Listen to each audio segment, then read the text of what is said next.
Welcome to MindCep, where we journey through the realms of mind and body to unlock the full potential of human wellness. Join your host, Alex Muir, as we explore transformative health hacks, debunk myths, and empower you with knowledge straight from the experts. Dive into each episode ready to flex your mind, body, and soul, because your ultimate well-being journey starts right here. And we're live, ladies and gentlemen. Welcome back to episode 113. This is your host, Alex Muir of the MindCep Podcast, helping you flex your mind, body, and soul. And we're having three-peat guest, Amy K. Wilson, certified board geriatric pharmacist, certified nutrition coach, certified fitness instructor, personal trainer. And welcome back to the MindCep Podcast, Amy. Happy to have you on the show. And looking forward to doing a deeper dive into a lot of other areas. And a lot of our clips did super well on YouTube Shorts, on Instagram. So, your knowledge and your background is really resonating with my listeners, but also with the MindCep community on all socials. So welcome back.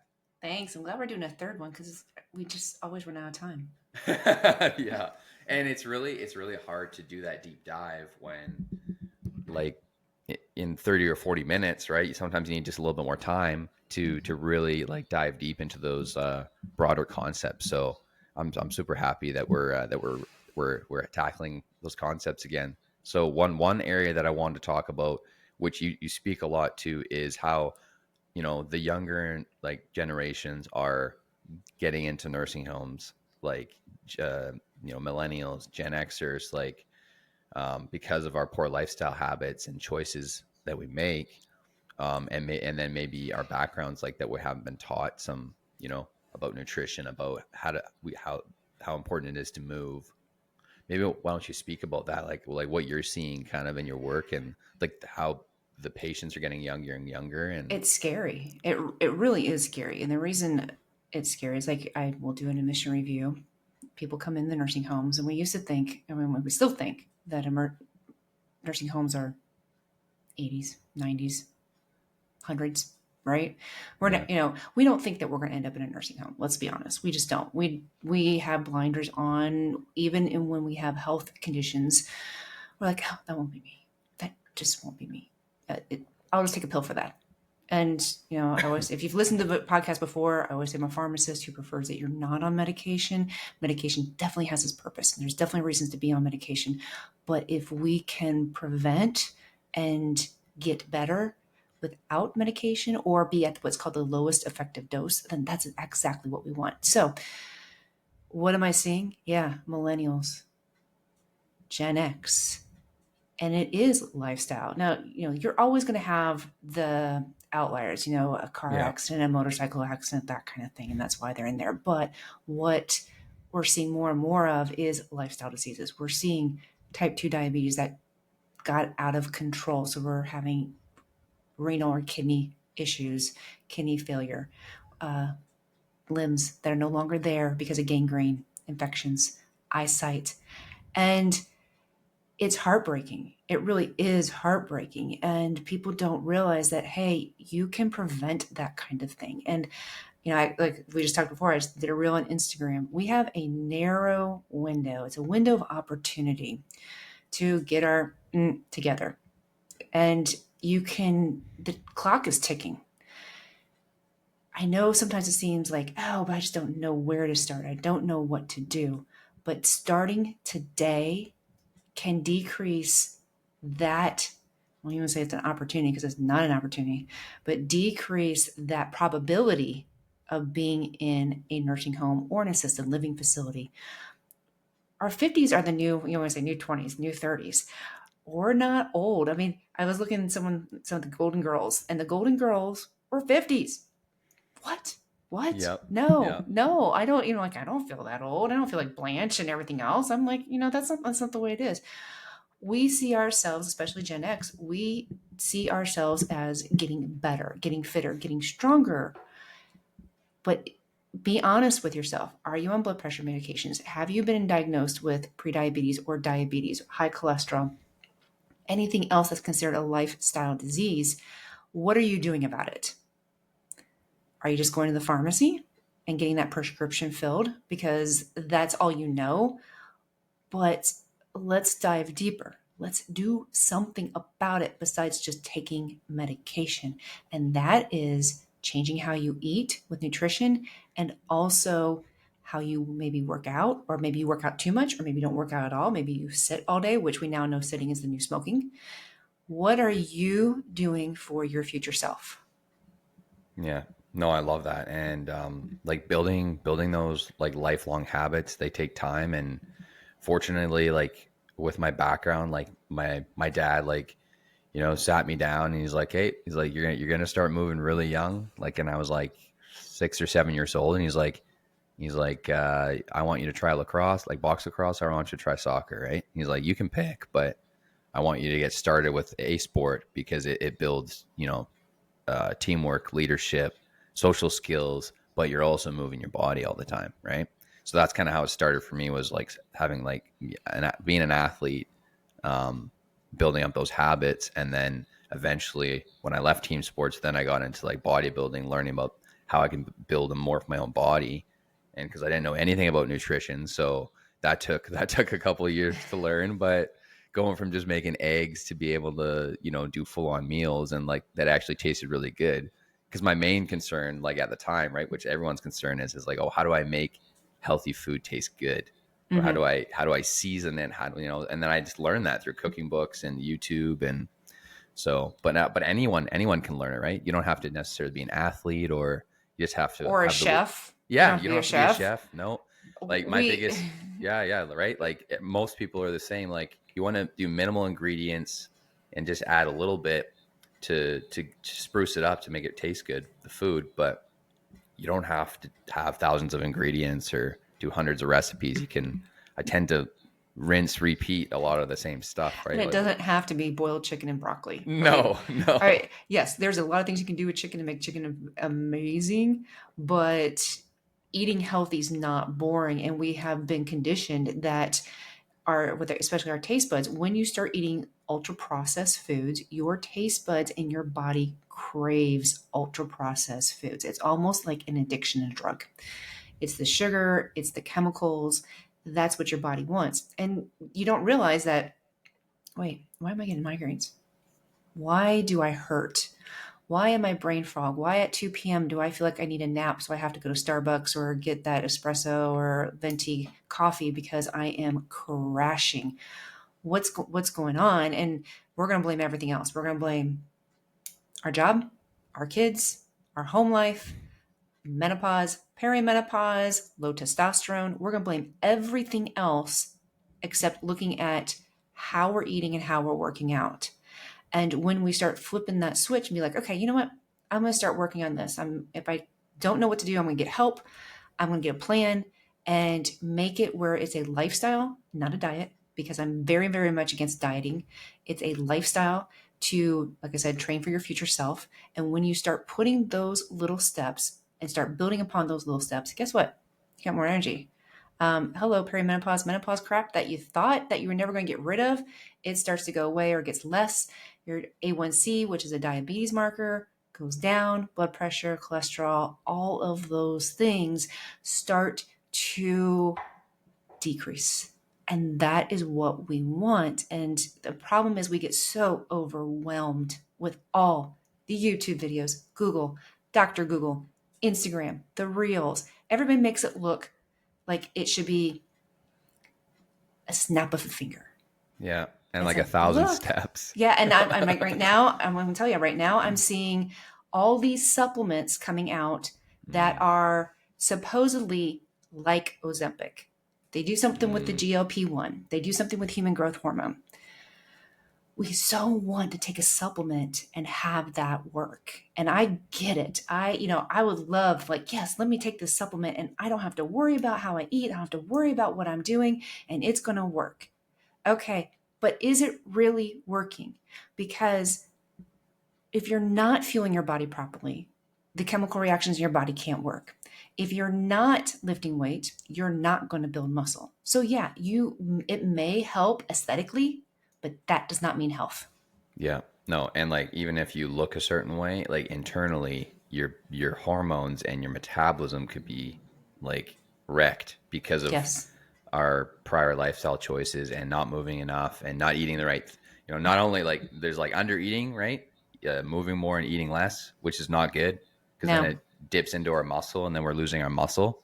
We're losing fat, but we're also losing our muscle, which I've gone through that phase too, where I like was dieting too hard and I wasn't having any salt because you still need a little bit of salt. And I went too extreme and then I felt like so flat. Like I looked good, but I was like, my energy, like I was constantly hungry. It was like, I was always hungry. Well, and if you're looking at the people who are doing contests, you're like, wait, I want to be that ripped. I want to look like them. They don't feel good on that day. When they get on that stage that day, they don't feel good. So the whole idea is that I want my clients to feel good. I want you to feel good, but I also want you to prevent disease and I want you to get stronger. And, like I said about those like GLP-1s and the supplements that are trying to mimic GLP-1s, how much money are you spending on that stuff? I mean, I was looking at the supplement for a month was $100 and some. Guess what? I'm cheaper than that, just FYI. I mean, it's just crazy we throw our minds like ching, ching, ching. It's like that. The money just goes out for the supplement industry, which is a $3 billion industry. And learn how to do it the natural way. And yes, these supplements are going to say it's natural. I'm going to tell you anything that is something that you take that's not food can have a side effect. Yeah. And you don't know what these supplements do. Supplements do not have to go through testing. It's buyer beware. So if you're trying to diet and you're going, okay, I'm dieting, I'm not eating anything, I'm counting my calories, I'm doing less than 1,000, I'm less than 1,200. Why am I gaining weight? Why is this not working? Because I'm going to tell you, because you're counting calories. And you're like, wait a minute. I've always been told to count calories. Always have been done.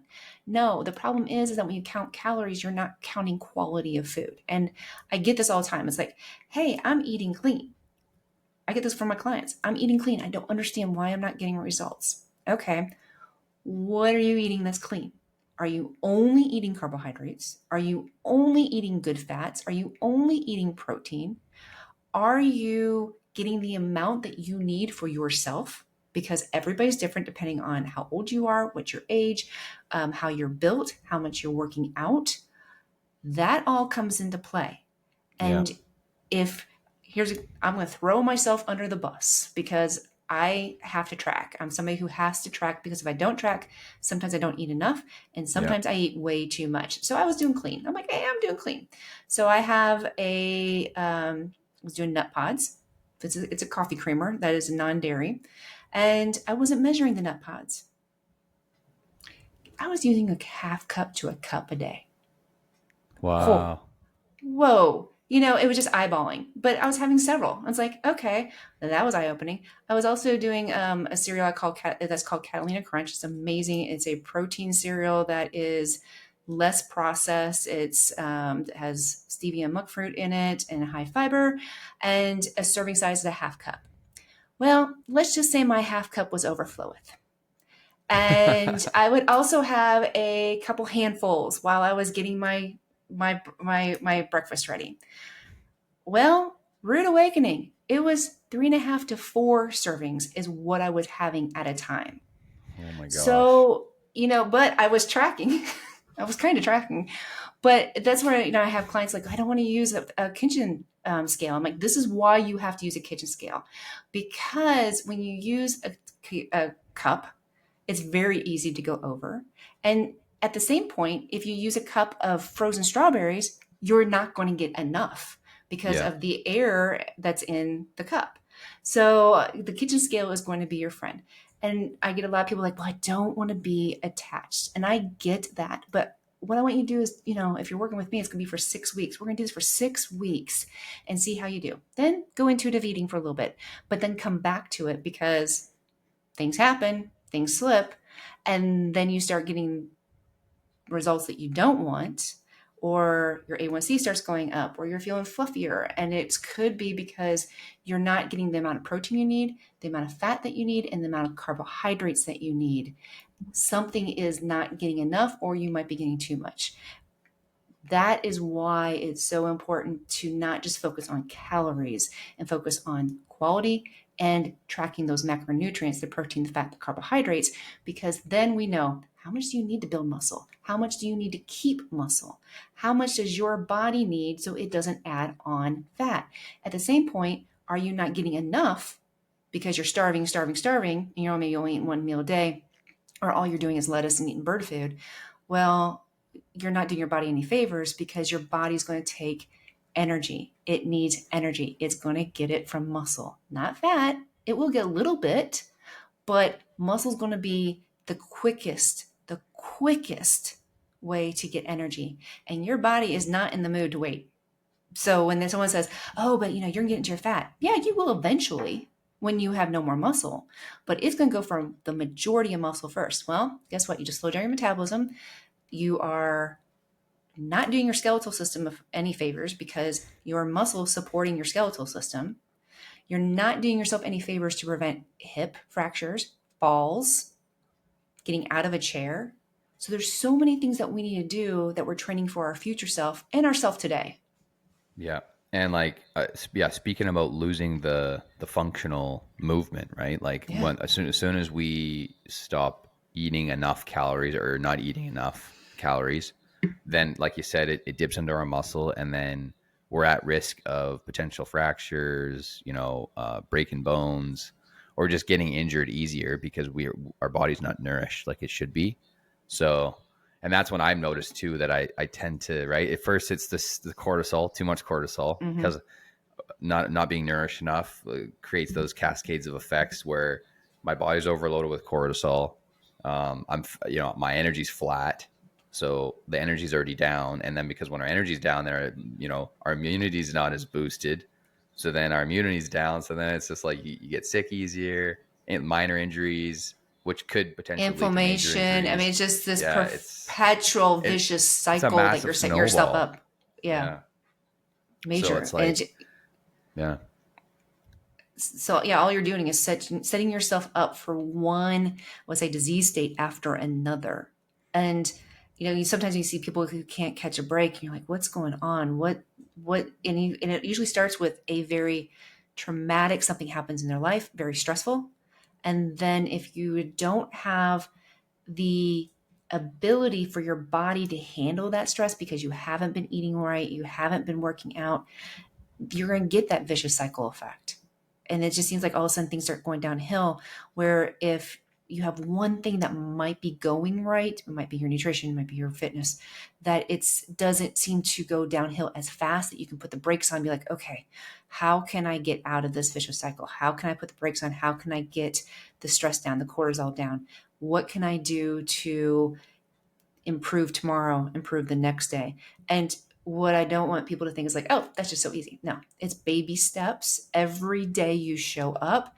It's not something that you stop. You start whatever your day is starting, and you're going to keep doing that for the rest of your life. It is a lifestyle training, and it doesn't have to be, it shouldn't take up all your time. It shouldn't be the thing that's on your head. I mean, women, how many times was all we were thinking about is, I'm hungry, I'm dieting, this sucks, you're tired, you're mean.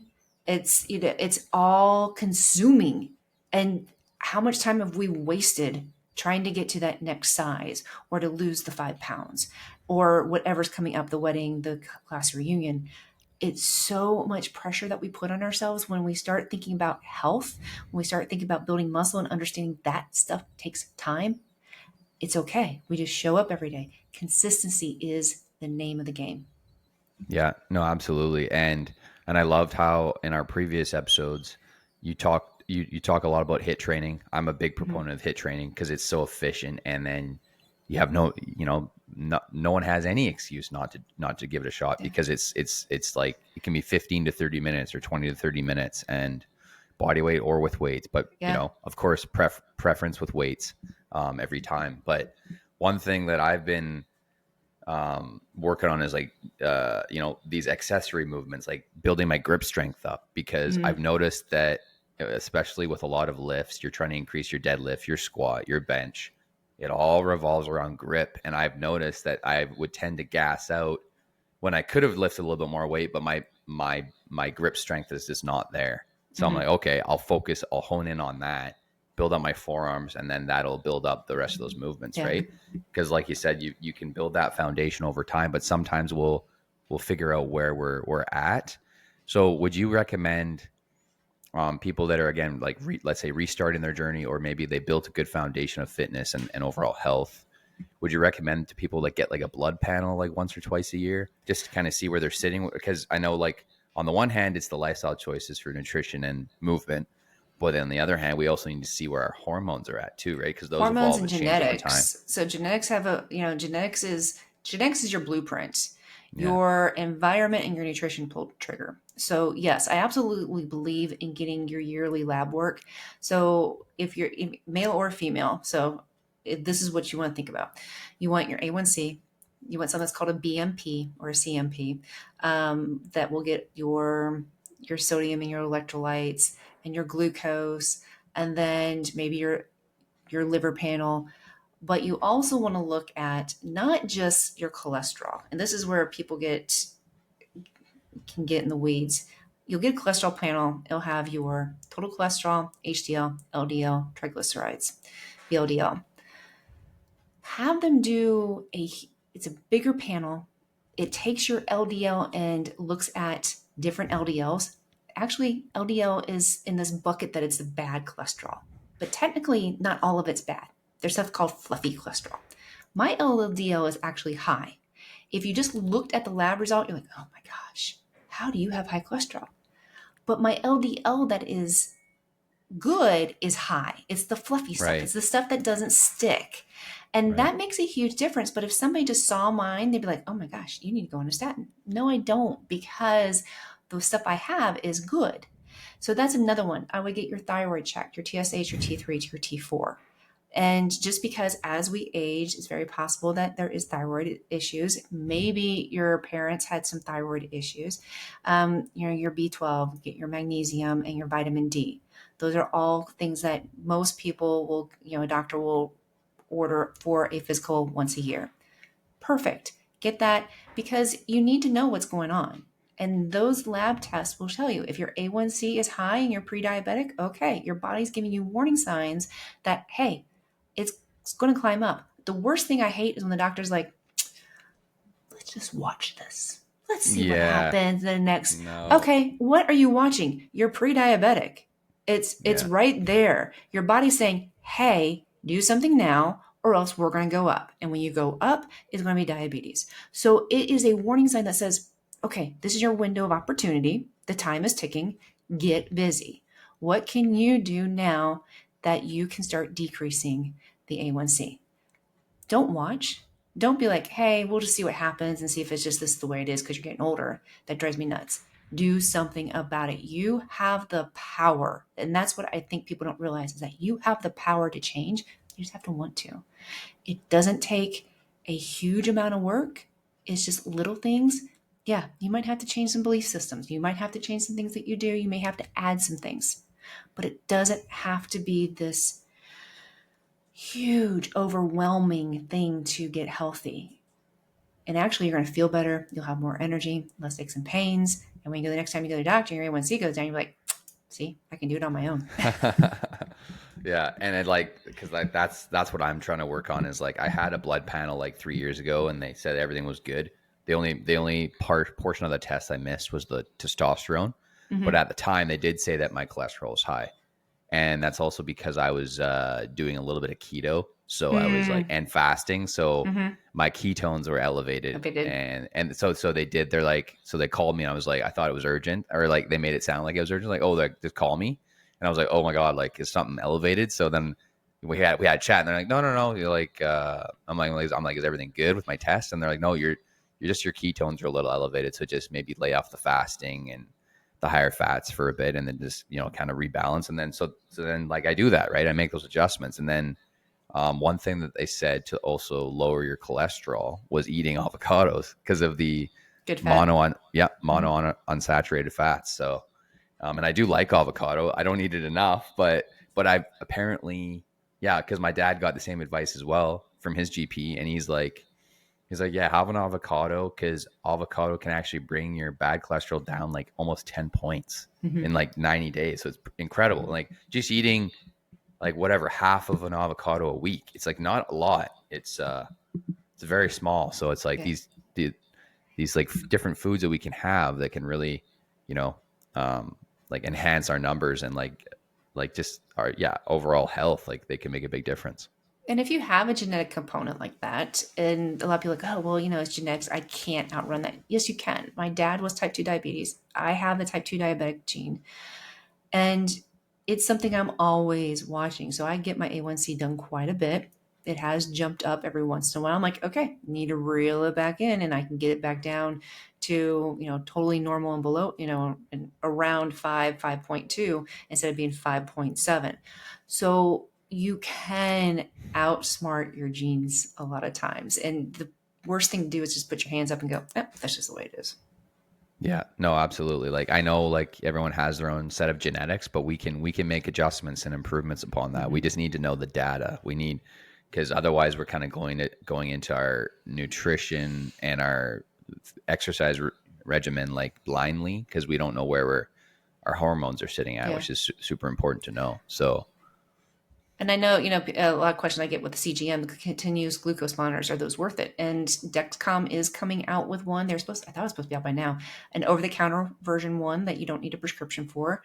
I like them, but know what it means. Work with somebody who can help you, because if you're looking at going, oh my gosh, I ate and my blood sugar went up.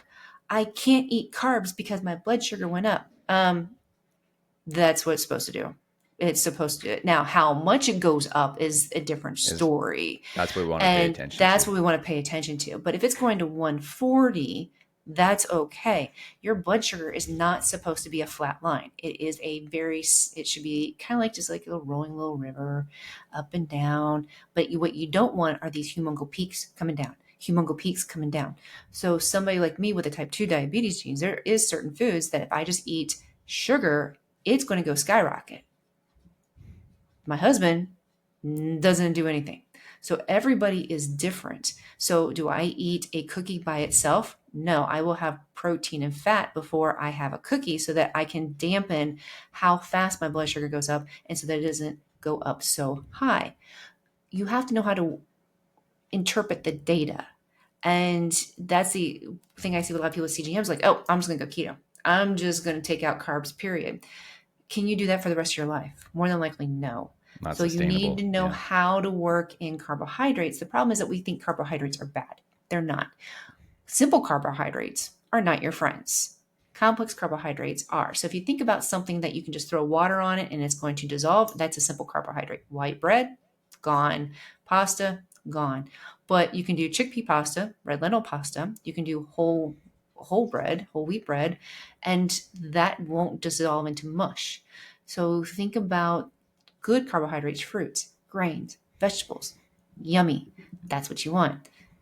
The other stuff, simple carbohydrates, which is also yummy too.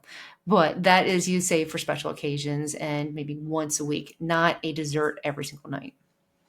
No, totally. And another form of carbohydrates, which like I find like, is like getting low glycemic, is like we got like the quinoa, yams, sweet potatoes, nice slow digesting, a little bit of fiber, and like really clean carbs. And you just feel satiated when you have it with your protein and your fats.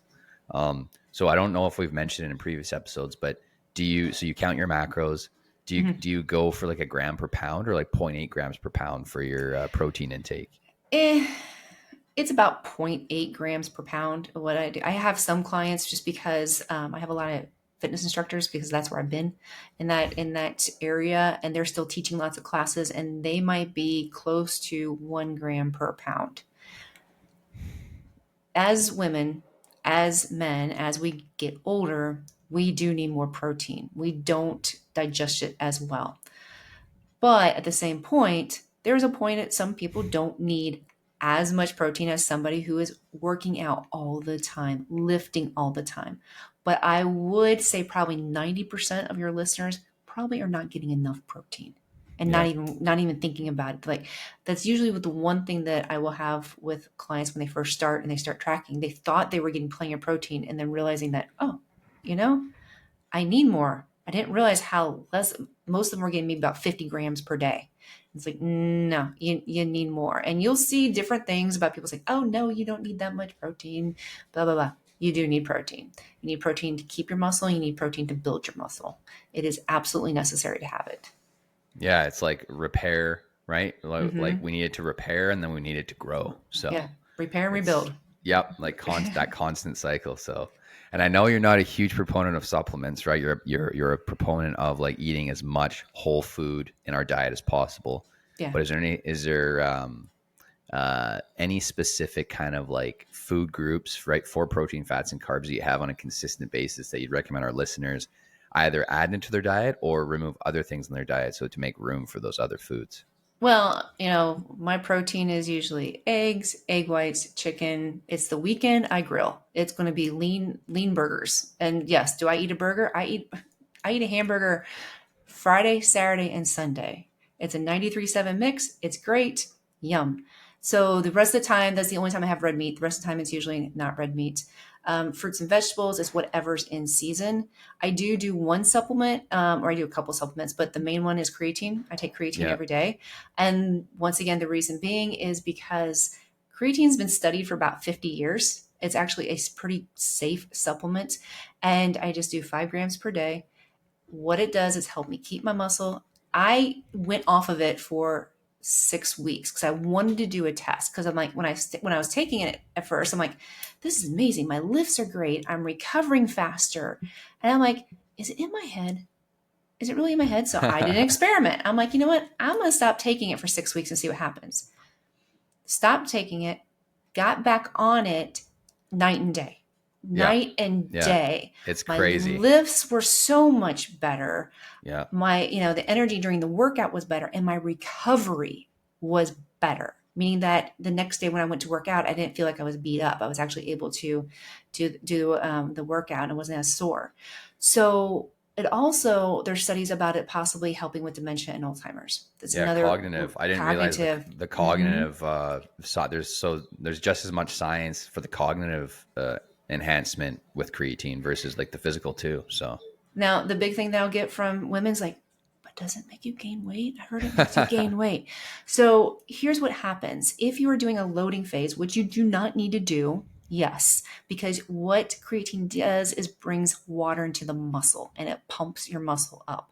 So you might get a little bit of bloating when you first start it. It goes away. Doing 5 grams a day, I did not notice. Back in the day when I was in my 20s and taking loading doses of it, oh yeah, I noticed it big time. But also my nutrition sucked too. I'm just gonna tell you. I was taking this, creatine because I wanted to get muscular, but my nutrition sucked. So when you put the nutrition with it and you have a program of lifting, the program that I coach is a 30-minute thing that you can do either at home or at the gym. 30 minutes is all you have to do. And when you put that with the right food, rest, and creatine, I always say magic happens. Do you have to take creatine? No. I always say check with your physician because there are some people who should not take it. It's very rare, but some people should not take it. But usually in small doses, 2 grams to 5 grams is fine. Yeah. And like, I'm in the same boat. Like I've always been on it. Like especially the last few years, like I noticed a mental difference and a physical difference when I take it. And I always, like you said, I always feel like I go into my workout, I'm like the endurance portion of it. It's really helping with my endurance because, like not taking it versus taking it, I definitely notice it. Yeah. And I, it could be totally in my head, but I think there's some mental clarity about taking it. I really do. Yeah. So if it makes me feel better physically and mentally, like I'm going to keep taking it. So, but you talked about your protein. You talked about your kind of your macronutrient breakdown for protein intake.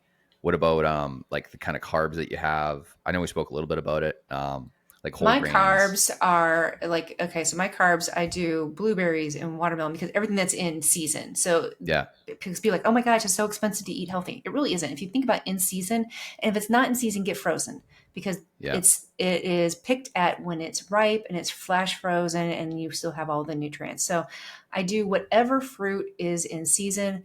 And then right now it's summer. I call it my big ass salad. Every single night, it has everything. It has green peppers and yellow peppers and tomatoes. Everything's from our garden, cucumbers. And it's when a salad's not boring, that's the thing. It's like, oh, I can't eat salad, it's so boring. When you put like Brussels sprouts and broccoli and it's all these different textures and colors, it's so good. And that's getting your fiber, that's getting your vitamins, it's getting your minerals. And then I will also, depending on, I do what's called carb cycling. So 2 days a week, it's lower carb, and the rest of the time it's bring on the carbs. Let's have it. It just depends on what else I'm going to have, but it could be rice, it could be potatoes, it could be some other kind of like quinoa. I do legumes, so chickpeas, any kind of beans. There are so many varieties that people just forget about. Yeah, like salads, like that's the biggest thing that a lot of people don't realize is like salads are all about the toppings, right? Like what you add to it, that really enhances it and makes it so you're getting all that variety and that color. So, what are some like ways, or like do you make your own homemade dressings, and is the majority of like your proteins, fats, and carbs, are they like organic, or are you doing a combination of conventional and organic ingredients? No, I did not make my own salad dressing. Could I? Yes, but I'm not going to. I like Bragg's apple cider vinegar salad dressing, and it's great. So it actually helps with, apple cider vinegar has been kind of shown to help with lowering your A1C with your blood glucose. It's very good, and yeah, I get that one a lot of times.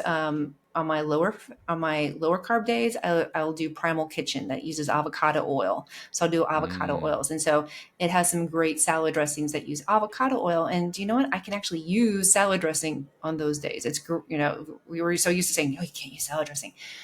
You can when it is good for you, meaning that if you're having something that has like canola oil and all sorts of yuckiness, all sorts of chemicals, no, something that Primal Kitchen, which is a healthier option, great. Then I'll also use, if I want to make something else, avocados, avocado oil. Every morning I'll have, I get a mashed avocado. I actually get the stuff at Costco. It's a single serve, and it's just plain avocado. It's so much cheaper than buying avocados, because we all know what happens to avocados.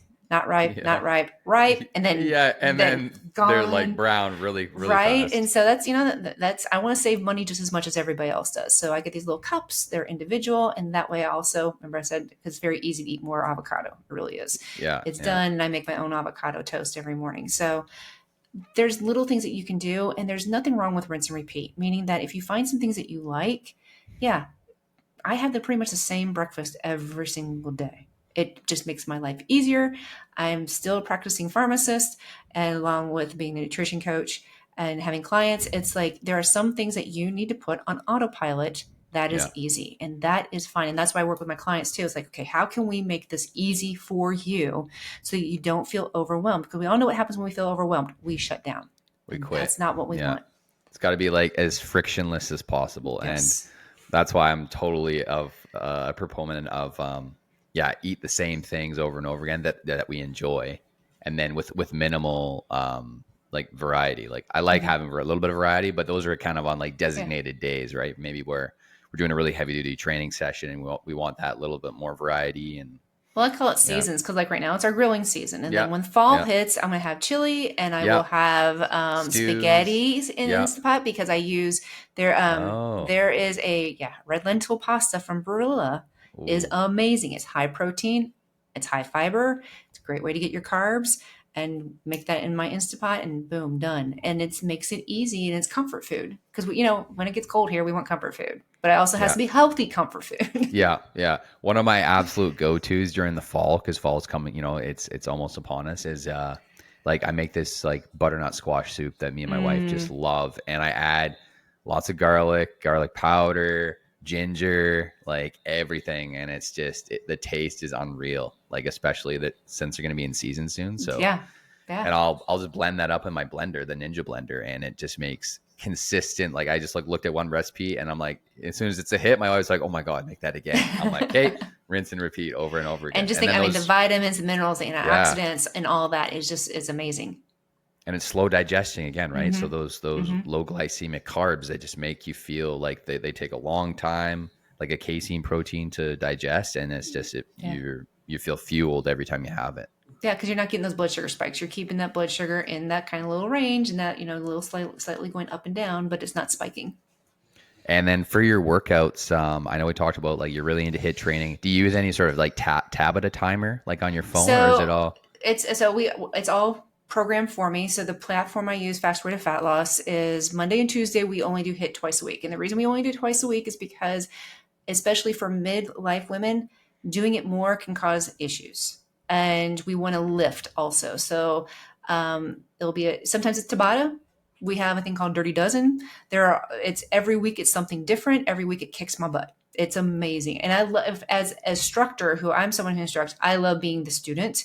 I love being able to go and doing it at my house, press and play, knowing it's going to be done in 30 minutes. And sometimes it uses weights, sometimes it's body weights. And then 3 other days of the week, it's all lifting.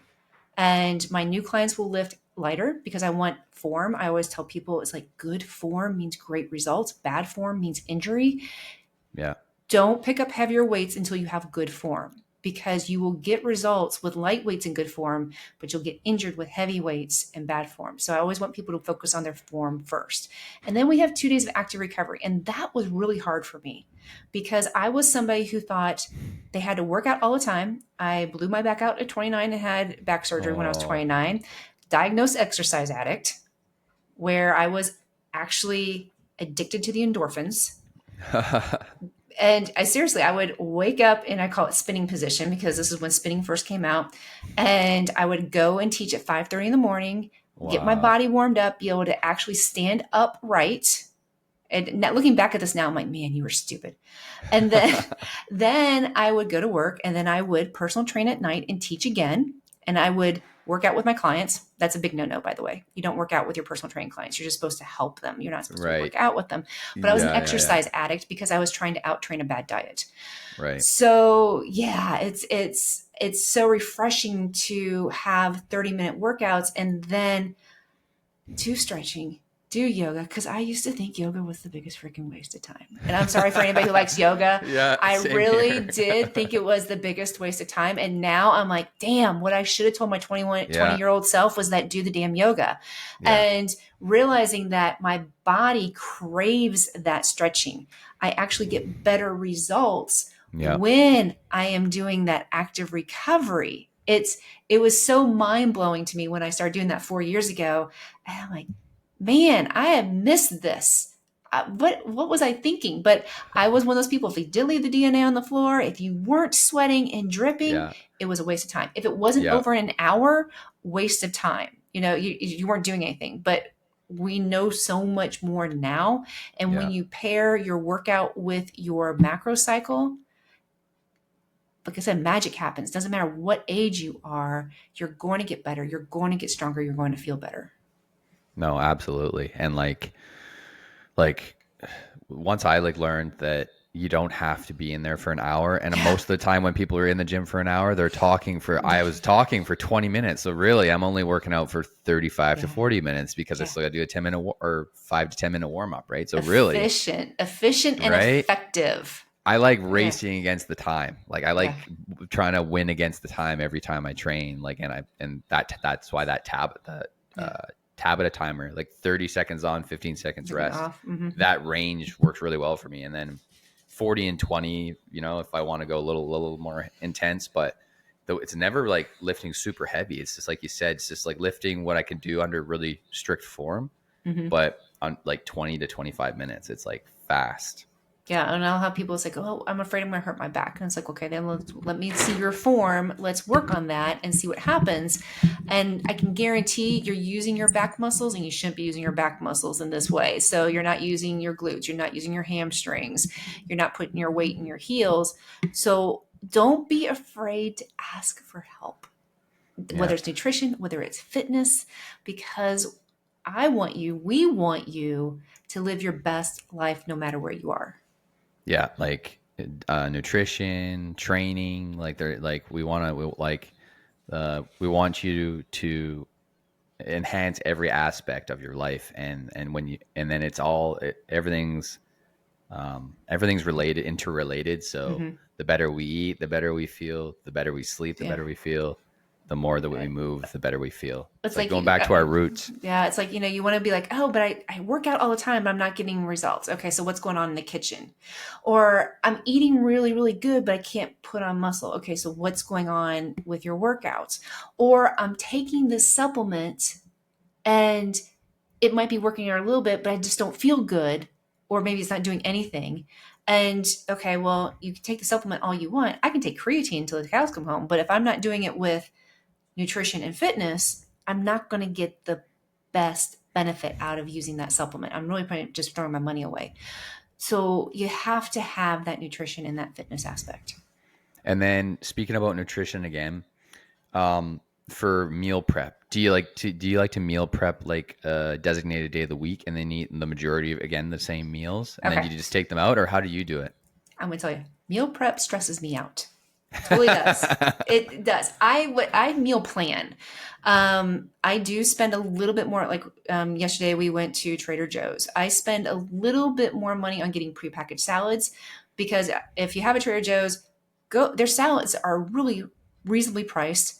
And I get about 3 or 4 different varieties. That's why I can have so much textures in my salad. And of course I have a garden.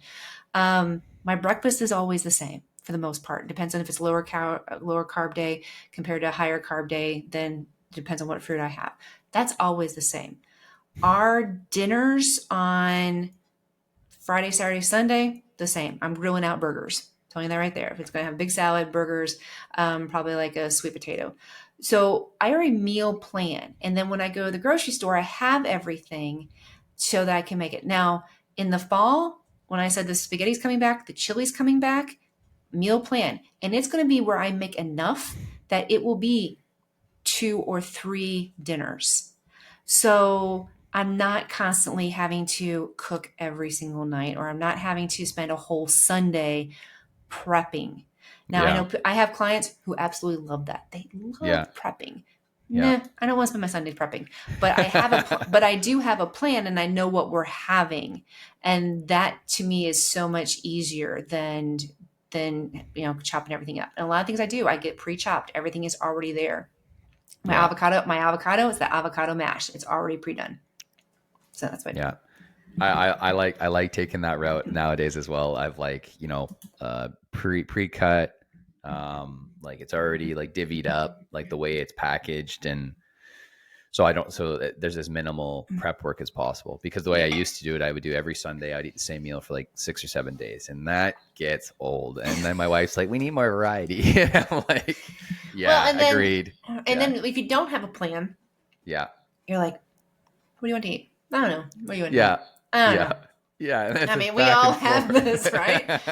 All right. Okay. Well, so then you're trying to like, okay, well, what can I have that's semi-healthy? Okay, maybe I'll go to Core Life or maybe Panera. But it's still not the same, because no matter what, they're not weighing stuff. Yeah. Can you do that every once in a while? Absolutely. I'm not saying no, you can't ever do that. You can't go. I mean, we do go out to eat occasionally.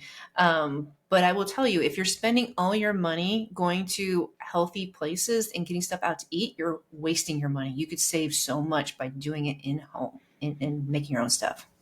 Yeah. And then you'll get way more meal for the price, for the dollars that you're spending versus, right, that one meal that's costing nowadays, like $50 each or $40 each or whatever. Yeah, it's crazy. And if you want ice cream, make a protein shake. Add a little more bananas to it, make it thicker. I mean, now you have the Ninja Creamery, and I don't have one, a lot of my clients do, and they make protein ice cream. So there are so many things that you can do to make healthy things at home. Yeah, no, absolutely. Those are the main deep dives I wanted to go into. The one last thing actually I want to mention was, have you seen any patients in the nursing homes that have been like blown out their adrenal glands or something like that from just like too much stress or too much caffeine for long term, anything like that? So, they don't come in with that. Yeah. That's saying that that's not part of the reason what's going on. But, I usually don't see somebody who's come in because they're so stressed out and they've blown their adrenals, or they're, a thyroid storm or something like that. What I'm seeing is, if you are entered into a nursing home and you're going to be a resident in a nursing home, it's because you no longer can take care of yourself at home.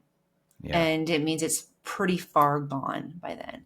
So your kidneys are shutting down. Maybe you have limbs that are gone that you just can't physically take care of yourself, or you don't have anybody else at home that can take care of you. So, they say sometimes with the adrenals being blown out, they're like, there's two thoughts that's BS, and there's thoughts that that's going on. We see so much cortisol. We see so much stress. Cortisol is a great hormone. It really is. We need cortisol. We need that fight or flight response. The problem is we don't need that flight or fight response 24/7. Yeah. And the way that we do things, that's why Instagram gets us. Because we're getting that dopamine hit all the time. We're having that adrenaline rush all the time. And so we're putting ourselves in that fight or flight response, in that having to have that pleasure receptor also done. So when we need to, and I get caught up too, I'm like, how did 20 minutes go away? How was I watching all of this?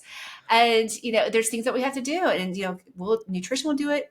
Working out too much will cause issues of increased cortisol and adrenals. We don't want to do that. There's a sweet spot, and we want to do that active recovery, the stretching, the yoga, to help dampen things. And, I'm a coffee drinker. I love my coffee, but I have stopped drinking coffee first thing in the morning because I want to get my body hydrated, and I don't want to push the cortisol first thing in the morning. So I will have I do electrolytes in the morning first. I do electrolytes. After I'm done with electrolytes, then I have my coffee. Yeah. No, I like that. And that's something I used to do, which I need to get back into doing, that is just stave off the caffeine just for an hour or 45 minutes and just even longer if needed. Cause it does put us in put a lot of cortisol in the system, first thing. Cause the cortisol is already starting to climb. First thing in the morning, first thing in the morning, because that's what gets you up. That's the reason for cortisol. It's it wakes your butt up. And I love coffee. I'm somebody who can drink, and try to drink black coffee most of the time. When I was doing the nut pods, is because I was making my little espresso things. Yeah. But it's I do black coffee, and I could drink it all day, and I could drink it cold and everything. But I will tell you, this water right here is with me 24/7. That I cut off the coffee at a certain time, and then I start drinking the water. Yeah, no. And it's just so important to stay hydrated, and because it's so easy to get dehydrated. And then once you're dehydrated, then you get headaches and but it was an absolute pleasure having you on the MindCep Podcast again, Amy. Thanks, Alex. Yeah, it's been this is our third interview. So I'm really looking forward to doing another fourth and fifth, and I'll have you on. There's always once a month. Stuff to talk about. We're always only scratching the surface, but we did, again, we dove deeper again into the macros and counting our calories, how important our nutrition is, getting blood work done, getting a blood panel done and seeing where our hormones are at, seeing where our levels are at for where we're, how our foundation has been built up to this point, because then we kind of know where we're sitting and how we can make improvements, right? Because then we're not just going into nutrition or fitness regimen and not knowing where we're sitting at already internally, right? We kind of know we're looking externally, but we got to do that inner work as well to make sure that we're growing from where we're at. But where can our listeners find you? Where are you most active on your platforms? So 2 places you can find me is one on my website, which is amykwilson.com. It's AMYKWILSON.com. And I have a weekly blog, so feel free to subscribe to that. Most recently, I was talking about cottage cheese. And yeah, it's the good things about cottage cheese and what to look for when you're buying cottage cheese. There's a lot of crap out there. And then you can also find me on Instagram, and I'm at the Nutrition Coach Pharmacist. On Instagram, it's the Nutrition Coach Pharmacist. And feel free to send me a message and let me know you heard me on this podcast. And I would love to send you a free 5-day fat loss blueprint that will have my chili recipe on it that you may want. Ooh, that sounds good. And so, I'll grab those links from you, and I'll put them in the show notes, and then offer all of our clips that I publish to YouTube as well. Awesome. Right on. Take care, Amy. It was a pleasure having you back on the show again, and looking forward to another interview in the near future. Sounds good. Thank you. Thanks for tuning into this episode of MindCep. If you liked what you heard, be sure to subscribe, rate, and review us on Apple Podcasts, Spotify, or YouTube. Your support helps us bring you more inspiring content and expert insights. Join our community on social media at mind.cep on Instagram, at mind-cep on YouTube, and visit our website, Alexander Muir, that's Amazon Mike, UIR.com/blog for more exclusive resources and updates. Until next time, keep optimizing your mind and body, and see you in the next episode.